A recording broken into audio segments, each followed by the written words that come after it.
பூசணிக்காய் உடைச்சா அது மேலே குங்குமத்தை தடவுறமே ஏன்? செதறு தேங்காய் உடைக்கிறமே எதுக்கு? உலகத்தில் இருக்கக்கூடிய எல்லா சடங்குகளையும் ரெண்டு வகையாக பிரிச்சாரு ஃப்ரேசர் அப்படின்ற ஆய்வறிஞர். ஒன்று ஒத்த மந்திரம், இன்னொன்று தொத்து மந்திரம்.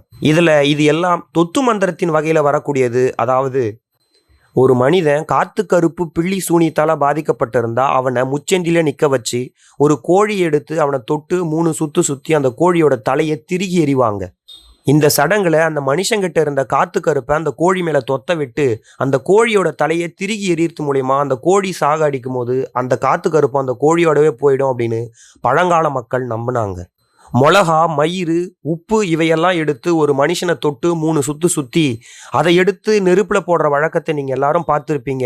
இந்த சடங்குல அந்த மனிதங்கிட்ட இருந்து காத்து கருப்பெல்லாம் மிளகாய்க்கு தொத்த விட்டு அந்த மிளகாவையும் உப்பையும் தூக்கி நெருப்பில் போடும் போது நெருப்பில் பட்டு அது வெடியும் போது காத்து கருப்பு அந்த நெருப்போட போயிடுது அப்படின்னு பழங்கால மக்கள் நம்பினாங்க. இதைத்தான் தொத்து மந்திரம் அப்படின்னு வகைப்படுத்துவார் ஃப்ரேசர். தேங்காவை சுற்றி செதறு தேங்காவை அடிக்கும் போது நம்ம கிட்ட இருக்கிற காத்து கருப்பு அந்த தேங்காவில் தொத்திக்கும். தேங்காய் செதறும் போது காத்து கருப்பும் செதறி போகுன்னு பழங்கால மக்கள் நம்பினாங்க.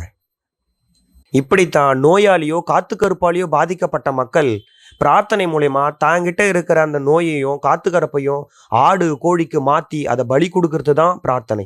ஆனால் ஒரு கட்டத்தில் உயிரினங்களை கொல்லக்கூடாதுன்னு மிகப்பெரிய சமய கிளர்ச்சி எழுந்தது. அந்த காலகட்டத்தில் தான் உயிருக்கு பதிலாக பூசணிக்காயை பலி கொடுத்தாங்க. ரத்தமாக குங்குமத்தை நினச்சிக்கிட்டு அது மேலே பூசினாங்க.